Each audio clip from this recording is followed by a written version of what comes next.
Good morning all of you. अपने previous class में जो आपने प्रीवियस क्लास ली थी उसमें आपने ये देखा था वहाँ पे कि मैंने सेकेंड लॉ ऑफ मोशन की बात की थी। उससे पहले मैंने फर्स्ट लॉ ऑफ मोशन को भी आपके साथ डिस्कस किया था। तो आज 9.5 जो थर्ड लॉ ऑफ मोशन है, जिसमें आप हमेशा बोलते हो, आपको अच्छे से पता है, every action has equal and opposite reaction. जैसे कि यहाँ पे आप डायग्राम भी देख रहे हो और इसमें लिखा हुआ है इस फिगर में 9.10 में action and reaction forces are equal and opposite. क्योंकि यहाँ पे जितने पे स्प्रिंग यहाँ पे आपको दिख रहा है, जितना फोर्स आप इस तरफ लगा रहे हो, मतलब जितनी फोर्स आप राइट साइड डायरेक्शन में अपने हैंड से लगा रहे हो, उतना ही फोर्स आप यहाँ पे लेफ्ट साइड में आपकी वॉल जो है, जो स्प्रिंग से टाइड है, वो भी उतने ही अमाउंट की फोर्स यहाँ पे अप्लाई कर रही है। तो थर्ड लॉ ऑफ मोशन आपको यहाँ पे देखना है। स्टार्ट करते हैं हम लोग थर्ड लॉ ऑफ मोशन में। देखते हैं, बहुत ही छोटा सा पार्ट है थर्ड लॉ ऑफ मोशन, बहुत बड़ा पार्ट नहीं है। तो इस पैराग्राफ से मैं स्टार्ट करूंगा। The first two laws of motion tell us how an applied force changes the motion and provide us with the method of determining the force. The third law of motion states that when one object exert a force on another object, है ना, एक object जितनी दूसरे object पे force लगाएगी, the second object instantaneously exert a back on the first, second वाली भी उतना ही बैक साइड में फर्स्ट पे वो फोर्स अप्लाई करेगी। These two forces are always equal in magnitude but opposite in directions. These forces acts on different objects and never on the same object. In the game of football, sometimes while looking at the football and trying to kick it with a greater force, collide with a player of the opposite team, both feel hurts. दोनों ही, देखिए, दोनों ही को hurt feel होता है because each applies a force to the other. दोनों ही एक दूसरे पे क्या कर रहे हैं, फोर्स अप्लाई कर रहे हैं, इसलिए दोनों को यहाँ पे वो जो फोर्स लग रही है दोनों पे इक्वल लगेगी, दोनों ही हर्ट होंगे। ठीक है। In other words, there is a pair of forces and not just one force. The two opposite forces are known as action and reaction force. अगर एक तरफ आप एक्शन यूज कर रहे हो फोर्स का, तो दैट मीन्स दूसरी तरफ उस फोर्स का रिएक्शन आपको देखने को मिल रहा है। Let us consider two springs balance. Two spring balances connected together as shown figure 9.10. The fixed end of balance B is attached with a rigid support.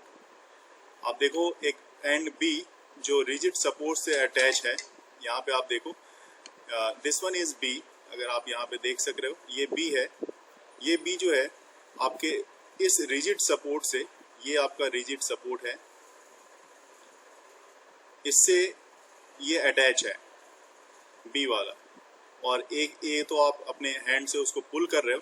तो स्टेटमेंट में इट्स जो चीज़ दिख रही है वो स्टेटमेंट में देख लेते हैं, जो कि फिक्स सपोर्ट आपका वॉल है, उससे when the force is applied through the free end of the spring A, it is observe that both the spring balances shows the same reading on their scales. It means that the force exerted by spring balance A on balance B is equal but opposite in direction to the force exerted by the balance B on balance A. मतलब जितना spring balance A पे force लग रहा है उतना ही B पे लगेगा। आपके घर में भी जैसे सिलेंडर डिलीवरी करने आते हैं लोग, है ना, तो जो सिलेंडर डिलीवर करने आता है, अगर वो स्प्रिंग बैलेंस लेके आया करता था, अभी तो आप लोग खुद रखते हो अपने पास वेट करने की मशीन, वेइंग मशीन, ताकि आपको गैस कम न मिले, बिल्कुल सही मिले। लेकिन पहले क्या होता था कि वो अपने एक स्प्रिंग बैलेंस लेके आया करता था, जिसमें वो दिखाता था कि कितने केजी की गैस उसमें फील्ड है, और जितना उसमें स्प्रिंग बैलेंस फोर्स लगाता है उतना ही फोर्स उसके गैस सिलेंडर जो नीचे की तरफ हैंग हो रहा है उस पर भी सेम फोर्स लगता होता है, तभी तो वो रीडिंग देता है ना। तो सेम चीज यहाँ पे फिक्स्ड वॉल और दूसरी तरफ से अप्लाइड फोर्स आपके लिए सेम एक एग्जांपल्स हैं। नेक्स्ट आप देखोगे the force which balance A exert on balance B is called the action and the force of B on the balance A is called the reaction। ये अच्छी चीज है, कौन एक्शन फोर्स है कौन रिएक्शन फोर्स है, यहाँ पे आपको अच्छे से समझना होगा। देखिए फिर से मैं रिपीट कर रहा हूँ, the force which balance A, जो A को बैलेंस कर रहा है, exert on balance B is called action, ठीक है। और फोर्स ऑन बैलेंस बी, जो बी बैलेंस पे दिख रहा है, जो रिजिड सपोर्ट से अटैच्ड है, on balance A is called the reaction. तो एक फोर्स एक्शन है और दूसरा फोर्स आपका रिएक्शन है। This gives us an alternative statement of the third law of motion, that is, to every action there is an equal and opposite reaction.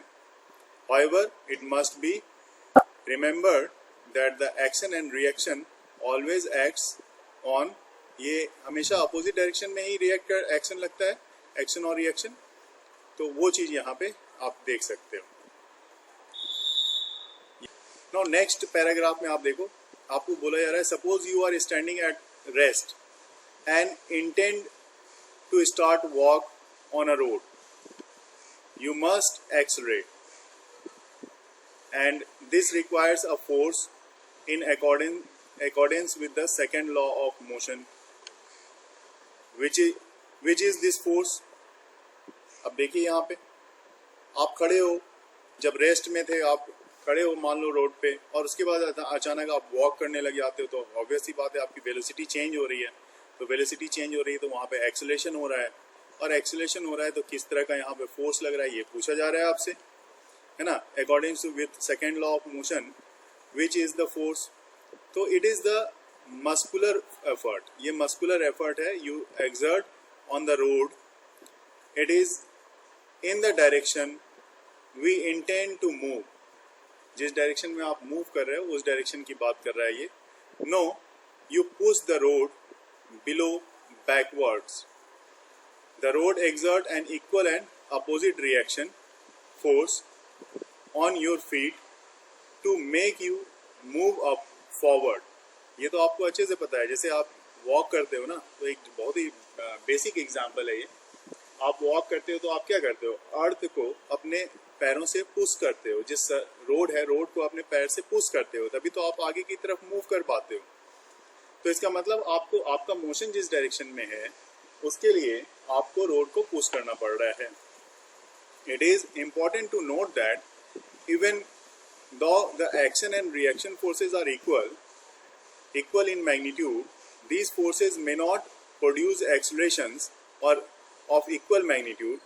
This is because each force acts on different object that may have a different mass।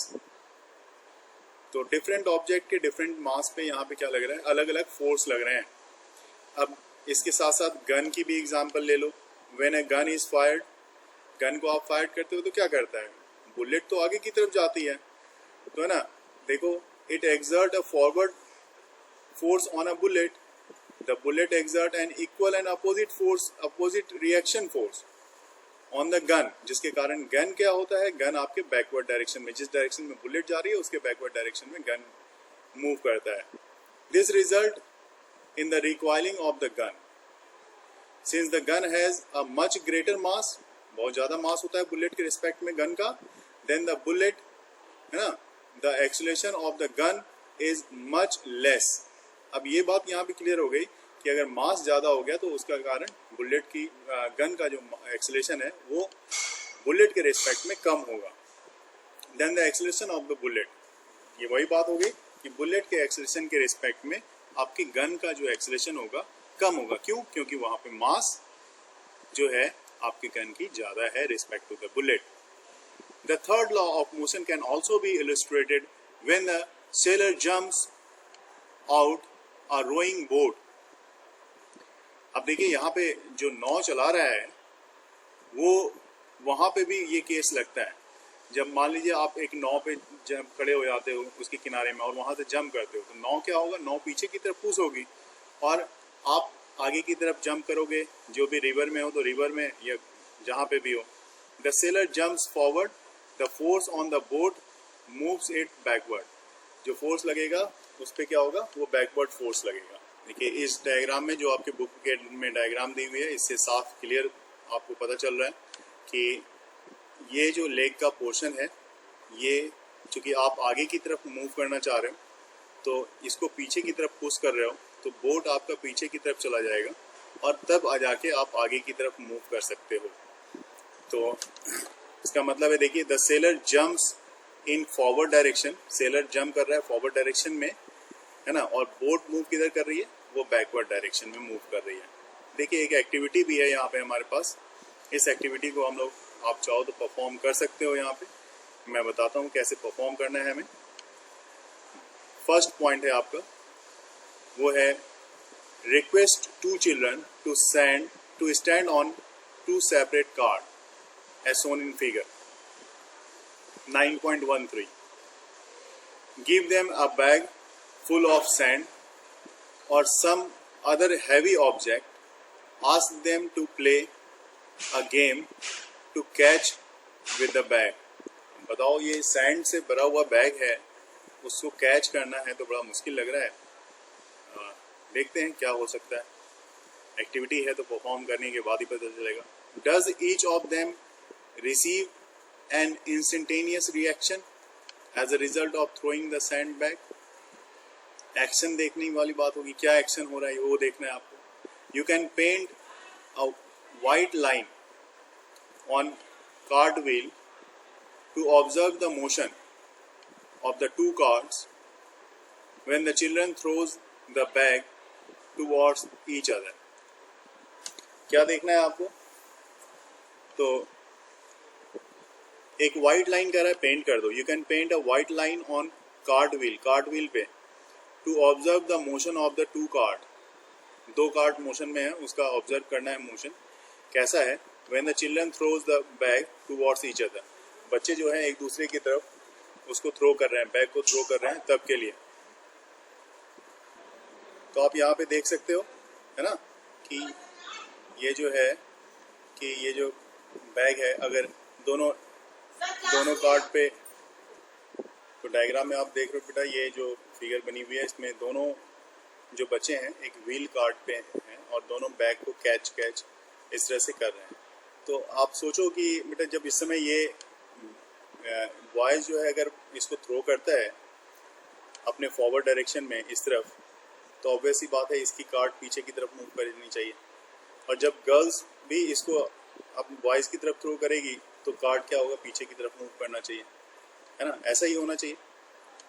देखते हैं, मैं यहाँ पे पूरे observation को समझना पड़ेगा हमें। अब ये देखिए यहाँ पे क्या लिखा हुआ है। The card shown in the first activity can be constructed by using a 12 mm or 18 mm thick plywood board of about 50 centimeter is to 900 centimeter with 2 pairs of hard ball bearing wheels. अब skate wheels जो है और going good to use, skate wheels ही use किया गया है। Skateboards are not as effective because it is difficult to maintain the straight line motion. तो skate, अब यहाँ पे जैसा मैंने वहाँ पे बताया कि जो मूवमेंट होनी चाहिए वो उस तरह का एक्टिविटी से वो परफॉर्म करने के बाद आपको क्लियर हो जाएगी। इवन आप स्केट्स भी अगर आप यूज़ कर रहे हो, स्केट्स भी आपके घर में आप उसको पहने हुए हो और आप स्केट्स पहन के अगर किसी चीज़ को आगे की तरफ थ्रो करते हो तो आप अपने स्केट से नीचे सरफेस से जो अटैच स्केट्स है उसमें पीछे की तरफ आप मूव करते हुए देखोगे अपने आप को। चलिए अब यहाँ पे मैं दिखा रहा हूँ 9.6 जो कि कंजर्वेशन ऑफ मोमेंटम के बारे में बात करूँगा मैं। सपोज 2 objects मतलब 2 बॉल्स हैं यहाँ पे, बॉल ए और बॉल बी। ये बॉल ए है, ठीक है, और दूसरा जो है बॉल बी है। ए की स्पीड जो है यू ए है और बी की स्पीड जो है यू बी है। मास भी इसके दिए हुए हैं, एक का मास एम ए है, दूसरे का मास एम बी है, ठीक है, ये है। और जो स्पीड है यू ए की, जो स्पीड है यहाँ पे बताया गया है u A is greater than u B, मतलब पहले वाले की जो स्पीड है, इसकी जो स्पीड है यू ए की, वो बड़ी है बी से, तभी तो ये आगे की तरफ जाने के बाद ए वाला जो है वो बी को कोलाइड कर सकता है, ठीक है। सारी स्टेटमेंट वही है जो ये मैंने अभी बताया है कि masses M A and M B are travelling in the same direction along a straight line at different velocities ua and ub respectively, and there is no other external unbalanced force acting on them.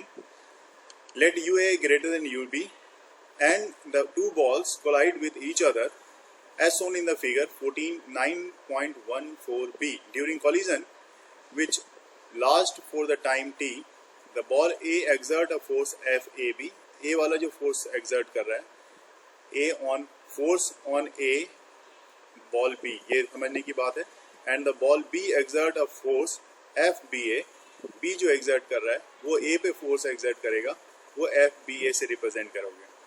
और उसके बाद after collision जो velocity हो रही है आपको VA और VB, collision के बाद the collision of the ball A and B after the collision, इस तरह की collision आपको यहाँ पे देखने को मिल रही है, ठीक है। यहाँ पे अब आप इसमें समझ सकते हो,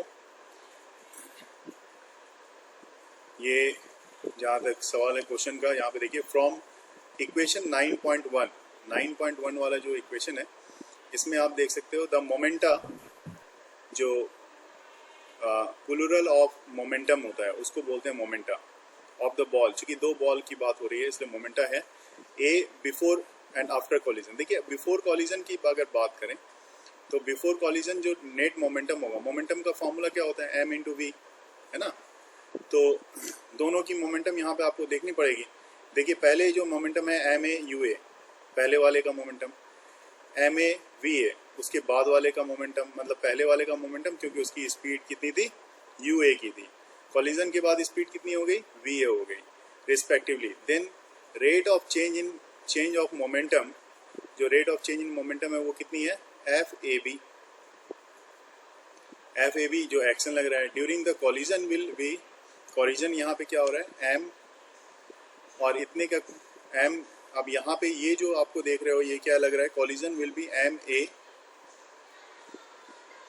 ए और V A minus U A, इस तरह से आपको दिखाया गया है। उसी तरह से दूसरे का similarly the rate of change in momentum of ball जो बी के लिए है वो आपको दिखाया गया है M V B minus U B into T, ये ड्यूरिंग कॉलिजन। अब ये चीज़ भी यहाँ पे मैं थोड़ा सा एक एग्जांपल में अच्छे से समझा दूंगा, अभी आपको अभी समझाऊंगा। According to the third law of motion the F A B exert of equal, जो एफ ए बी है वो एफ बी ए के इक्वल होनी चाहिए, क्योंकि एफ ए बी क्या लग रहा है, force on A, force by ball A on B, ये चीज़ ध्यान रखेंगे। एफ ए बी अगर आप बोल रहे हो तो आपको याद रखना है कि that means force exert by ball A on B, ठीक है ना, इस चीज़ का आपको ध्यान रखना है यहाँ पे। और जहाँ तक मैं बता रहा था आपको मोमेंटम के लिए, तो मैं यहाँ पे छोटा सा चीज़ यहाँ पे फिर से आपको यहाँ पे दिखाना चाहूँगा। हमारे पास प्लेन स्पेस है, बिफोर कॉलिजन जो मोमेंटम होगी नेट मोमेंटम एम ए